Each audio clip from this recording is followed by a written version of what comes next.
Bakit ka nga ba nag-STEM strand?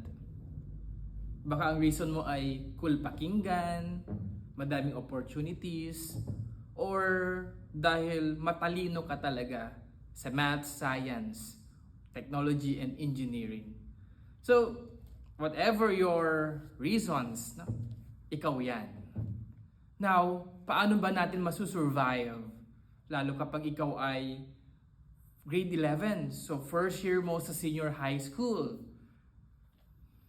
Paano natin ito mo-overcome? I know madami sa inyo ang medyo takot, frustrated, or pressured dahil sa inyong strand, no? So we have here the B5 size STEM node viewer exclusively for grade 11 students. So, tanggalin natin yung takot mo. Tutulungan ka ng notebook na ito. So, bagong-bago pa. Ito, naka-cover pa yan. So, STEM Node Viewer for grade 11. So, anong unique sa notebook na ito? Aside from notebook na siya, may reviewer pa. So, i-walk through ko muna kayo sa ating notebook. So, cover niya sa front is PVC. Plastic. Then, makapal po yung kanyang pinaka-cover page. Then, you can write your name here. Then, makapal po na paper ang ginamit per strand. O per leaf po niya, per leaf. And, yung spring na ginamit is double spring para hindi siya mabilis mabigtas. Now, punta tayo dun sa exciting part. Dun sa tutulong talaga sa iyo na masurvive ang grade 11 STEM. Now, so for grade 11, alam naman natin that meron kayong general mathematics. So what you expect about Gen Math, andito na po lahat yan. From piecewise function, exponential function, vertical line test, inverse function, zeros of polynomial, the asymptote, recall din ng laws of exponent, rational function up to logarithmic function.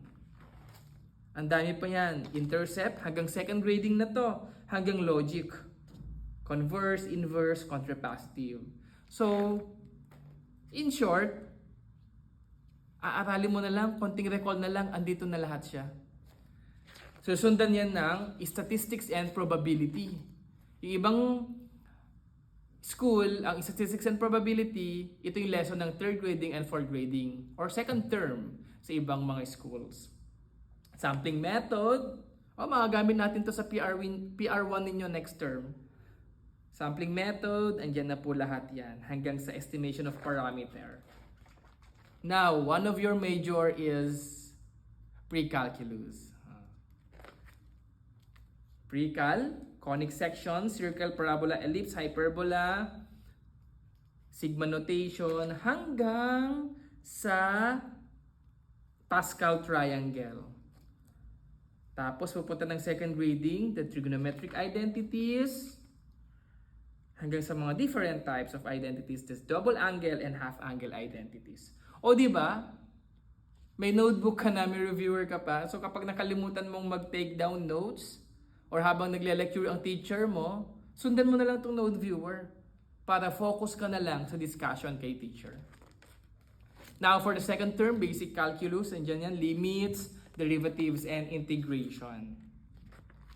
Then, may add-ons tayo, the chemistry, Gen Chem 1. Haba din ang discussion nito. We also have the earth science.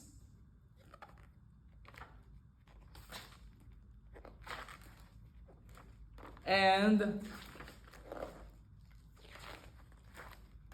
practical research, pinaprepare na kayo for practical research 1, qualitative research, scope and limitation, qualitative research design, and foundation mathematics. So, algebra, i-recall ka niya, trigonometry, plane geometry, and solid geometry and analytic geometry. So, ano pang inaantay mo? No? Tanggalin natin yung takot, tanggalin natin yung kaba, tanggalin natin yung pressure. So this STEM Node Viewer for grade 11 might help you survive the senior high school STEM strand. So ano pang inaantay mo? Nandyan lang yan sa yellow basket. All you need to do is to click add to cart, then i-check out mo na yan.